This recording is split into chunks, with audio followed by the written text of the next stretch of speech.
Welcome to today's press conference of the AfD Parliamentary Group. There aren't that many people here today. It's happening. Flu epidemic, everyone is sick. Corona masks, bird flu, everyone is wearing masks. Is everything still coming, right? Vaccination, everyone has already been vaccinated. Everyone has had a power shot against the flu. Everyone is sick afterwards, or what? It's really very empty. It's, very noticeable. First of all, I would like to congratulate Mr. Anders, our federal chancellor, on his 70th birthday. I would like to congratulate Mr. Friedrich Merz on behalf of the AfD Parliamentary Group. Another well-wisher is our head of state, Mr. Steinmeier. I would also like to congratulate him on his brilliant speech. That actually says quite a lot. When a country has a head of state like Steinmeier, we can be incredibly proud of ourselves. And I think everyone abroad thinks the same.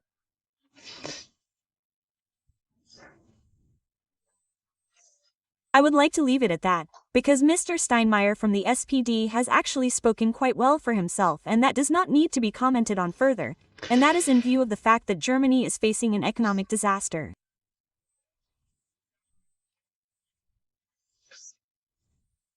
The figures are getting worse and worse. We cannot see any course correction. Things will simply continue as they did under Merkel and the traffic light government.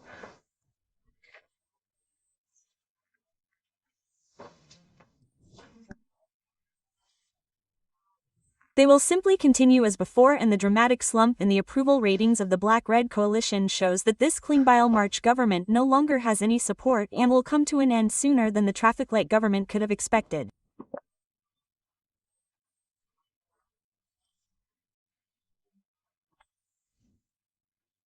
The next self-help group, also called the Coalition Committee, is scheduled for this Thursday, the day after tomorrow. Let's see if there are any. Yes, you laugh. So, it is, no, we hear that psychologists and coaches are being invited.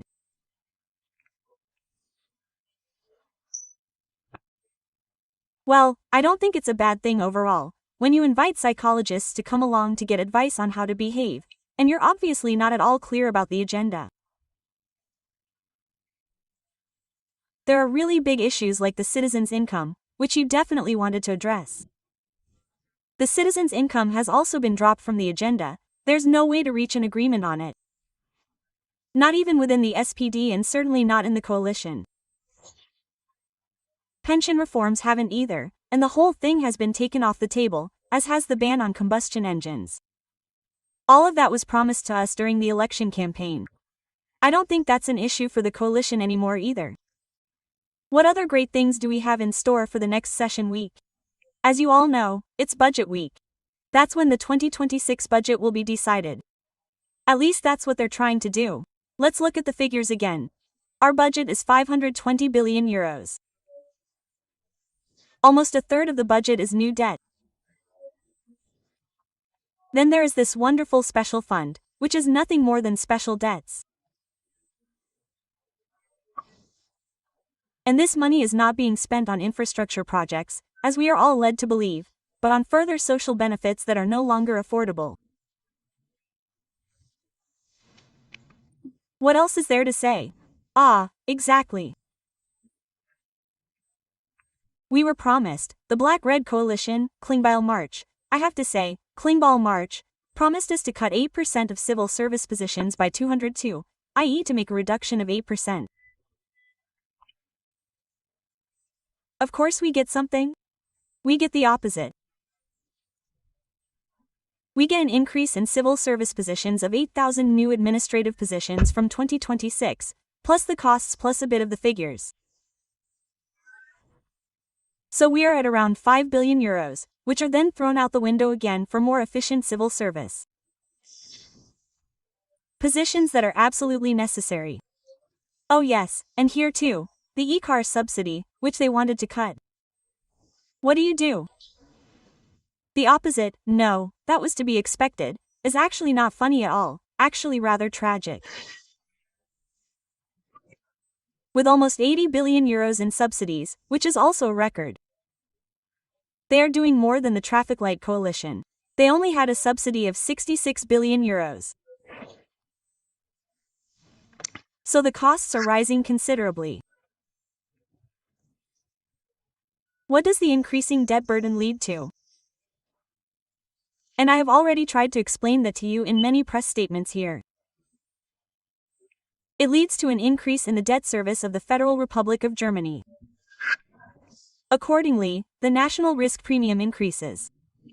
Interest rates on government bonds are becoming increasingly expensive. The state has to pay even more, and that means that future generations will have to pay a very high price in terms of inflation and the stability of the euro. We can already see today that the euro is continuing to lose value and that foreign central banks need to buy foreign currencies in order to support the euro at all. These are also consequences of an irresponsible budget policy, which in my opinion is highly dubious. This cannot be done. And the whole thing culminates in the weakening of Germany as a business location. Because what's happening is that the entire traffic light coalition policy is simply being continued. So, Hab's heating hammer will remain, the building energy law will remain, the ban on combustion engines will remain. What else is left? Oh yes, the demolition of nuclear power plants, right? The most modern power plants simply have to go. The demolition and destruction of fixed assets will remain, the destruction of the gas pipeline, i.e. the gas infrastructure. That will continue to be planned. They'll just keep going like this. And when everything is in ruins, there's a solution, the socialist solution. They want to get to the taxes. They want to increase the property taxes even further, because everyone has to tighten their belts. But not the politicians, not this government, not even the civil servants. I've already explained the additional 8,000 jobs, but now they want to get to the rich, the wealthy. Yes, of course, that leads to the fact that, if you do not exclude the operating assets, in addition to the far too high energy costs and the far too high tax burden, it naturally leads to these companies fleeing the country. So, we have another accelerating effect here, and here too, exactly the opposite of what is actually necessary is being done. Furthermore, that was also quite interesting. So, you may have heard what Mr. Mars means by market economy elements. What did he say here? Market economy instruments, namely, and German industry should listen to this very carefully. Friedrich Merz understands CO2 pricing as a market economy instrument. We have to tell you, we see it quite differently. The opposite is the case. It is a planned socialist intervention to make energy even more expensive. We already have the highest energy production anyway and have to import everything net from neighboring countries. In addition, by a tax driver, who, by the way, was in the middle of the election campaign. I also said this in various programs, it was completely overlooked, I was not repeated by you there. In the middle of the election campaign in January, this CO2 tax was increased again with the help of the CDU. So, everything will simply be more expensive next year. What effect does this CO2 pricing have on European companies? It simply means that production costs for European companies are becoming increasingly expensive and we are no longer competitive in international competition. So, that means that industrial companies are going bankrupt again, they have to close down production in Germany anyway. They are relocating their production facilities to places where the taxes are not so high, and neither are the energy prices.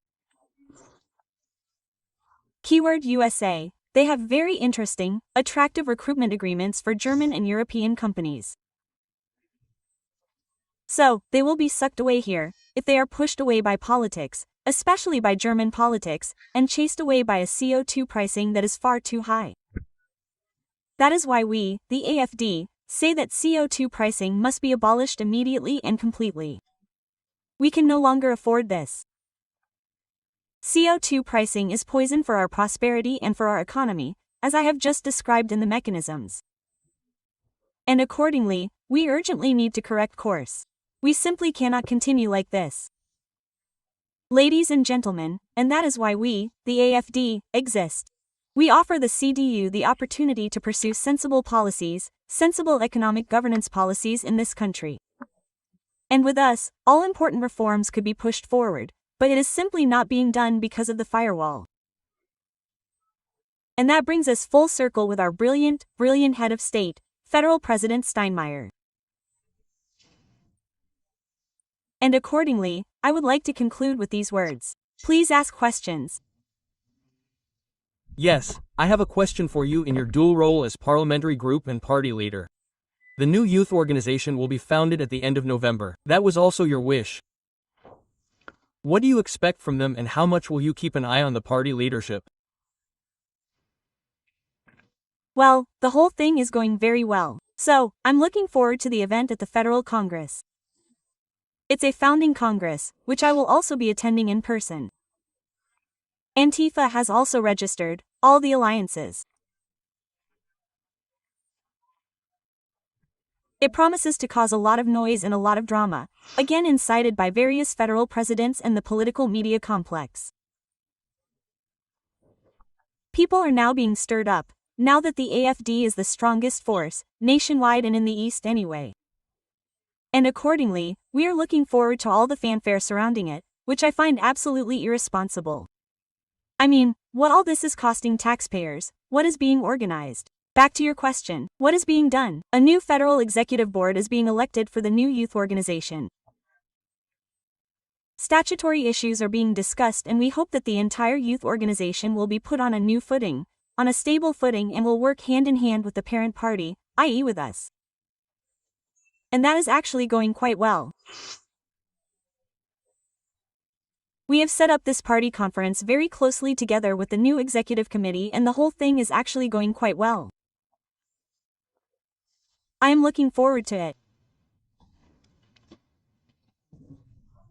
Ms. Weidel, this week 2 members of parliament will travel to Sochi in Russia, Stefan Korter and Rainer Rothfuss. This was also approved by the external committee. I would be interested to know what you think about that. Yes, that is an interesting question, Mr. Pfeffer. Ultimately, it is decided by our committees, right? The external committee, as you just said. Overall, I have to say that it was quite unfortunate that the external committee gave its unanimous approval there. Then, of course, it is very difficult for the executive committee to go back. We have looked at it very closely. There is only one member of parliament from the Bundestag faction who is traveling to Sochi. That is MP Port Rothfuss, who will remain here and, accordingly, we are looking forward to the talks that Mr. Kortre will hold there. As promised, we hope to meet with business representatives to gain an impression of the situation. I say all this with the understanding that the driving force behind such trips is the well-intentioned driving force of keeping all channels of communication open, because peace, and I agree with that, peace in Europe will only be possible with Russia and not without Russia. We need to talk to each other. Whether Sochi, this Soy Congress, is the right vehicle for that, I will leave that up for discussion.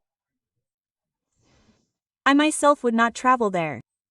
I would not recommend it to anyone, because I do not know what the ultimate outcome will be. That is why there is only one more and we are eagerly awaiting the results. Of course, Mr. Fur will ask questions. You have forbidden Mr. Medvedev from being met. Are you assuming that this will happen, that he won't be hit, and you just said, Rainer Rothfuss will stay here, don't tear up? Can you perhaps share with us how this decision was made?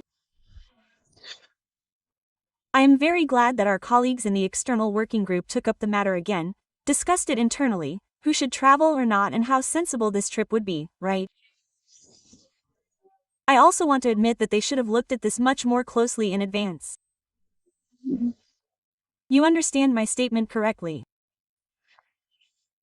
I can't understand what the point is, to put it bluntly. I wouldn't have done it that way, but the decision was made in the external working group. And how we will regulate our travel in the future is definitely a topic for the next Parliamentary Group Executive Committee meeting and also for the Parliamentary Group retreat that will take place in February, because